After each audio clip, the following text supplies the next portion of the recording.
What is going on, YouTube people? Today, haven't done a little look back at the last 30 days. I usually like to look at the monthly numbers on sealed product. I missed it at the beginning of the month, so we're about a week late to this one.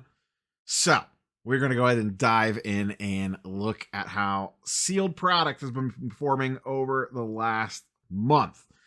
We are doing this in Market Movers. Link is in the description of the video down below. Every time I use Market Movers, I get questions on where this charts, graphs, fanciness is coming from.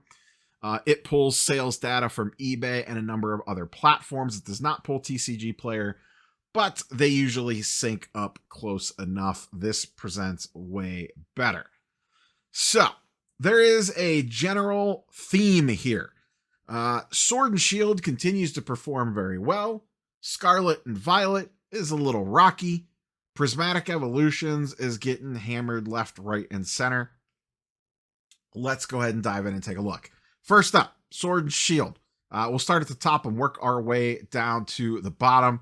Big month for Evolving Skies, Fusion Strike, Lost Origins, Brilliant Stars.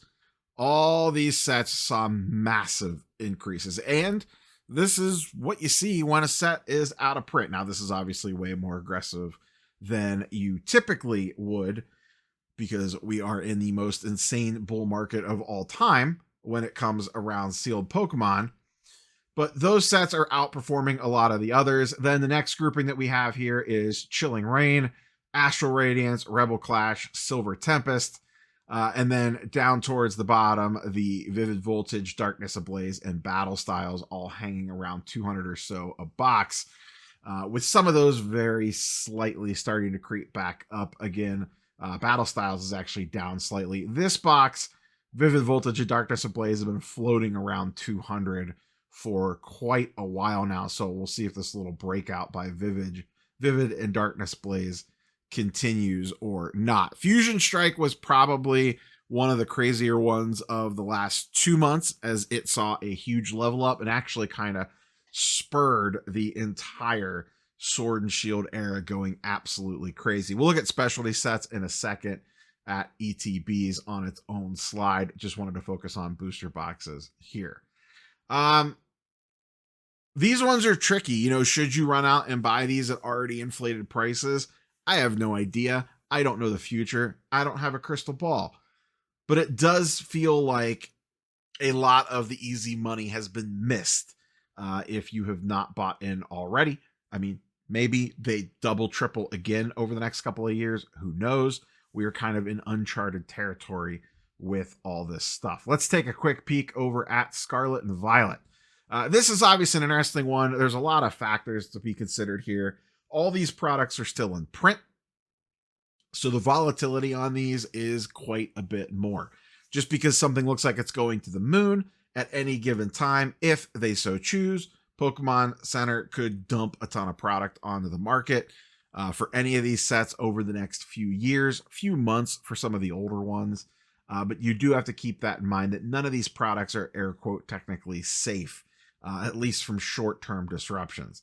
That being said, Paldea Evolved comes in at the number 1 slot, just under $300 a box, followed by the new Destined Rivals release, coming in at about $250. Paldea, probably the biggest winner of the month price increase wise. These boxes have been regularly flirting with $300. I don't know if this one will see another stock or not. It had a big wave / restock about 5 months ago. We absolutely still could get more. But I have to imagine that there's other things on the priority list at the moment, since they did have a second wave of that not too terribly long ago. Rivals, obviously the newest product, still trying to find its sea legs a little bit, but it is bucking the trend, as it has just not gone to absolute zero post-release. Usually on release, the boxes drop significantly from the pre-order prices. This has not done this. It's basically stayed pretty strong at around the 250 to 260 mark, and supply is moving. So you could see this one get in a little bit of a race with Paldea Evolved potentially. Surging Sparks coming in the 3 slot, also been kind of flat. There was a lot of this that came onto the market about a month or two ago, and that has kind of quieted that one down a little bit. Obsidian Flames, and really the next huge group of these are kind of all together in the 200 range. Obsidian Flames is a controversial one because the box price is expensive, but the singles kind of suck. But it is performing pretty well from a sealed perspective. And then, like I said, there's a huge group of these at 200. We have Twilight Masquerade, Temporal Forces, and Journey Together, all sitting right around $200. And you can even throw Paradox Rift into that one in that same neck of the woods, and even Stellar Crown. There must have been one low off sale there. Stellar Crown is typically also in that 160 to 180 range as well. But these are just kind of all clumped together. Not really doing much of anything, sitting in that $180 to $200 range. And these are the ones that could get significantly cheaper if a huge wave of stock came. That being said, I don't know what the priority is in regards to getting more inventory to market for what sets that they're looking to get out there. Obviously, Prismatic has a ton of demand behind it. Spark still has a ton of demand behind it. And Rivals has a ton of demand behind it. If you are holding these, $200-ish sets or looking to buy into the $200-ish sets, your thought process there is maybe these aren't the priority, and the new, more modern, fancy, shiny sets are, that they want to get that inventory out the door, and that these are less likely to get a reprint/restock, which could be true. No one really knows for sure unless you work at Pokemon. Or if these were to get a sizable reprint, do the prices come down quite a bit on them because the demand is a lot less on some of these sets. Everyone has their pocket favorites out of these. So whatever one you gravitate to checklist wise, make a run at that one.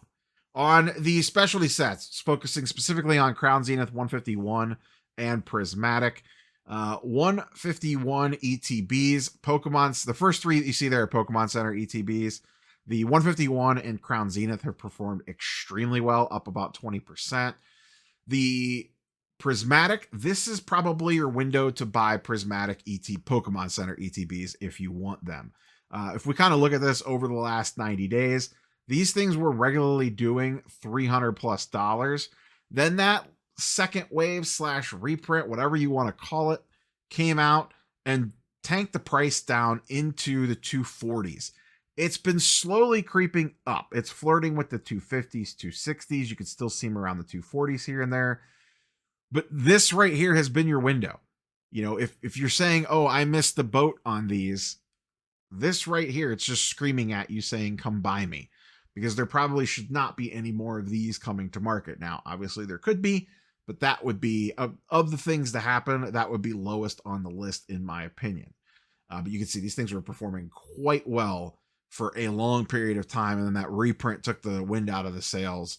And this is your window. Right here is your window to buy in if you want some of the Prismatic Pokemon Center exclusive ETBs. On the regular ETB front, 151 continue to perform well. Crown Zenith continue to perform well.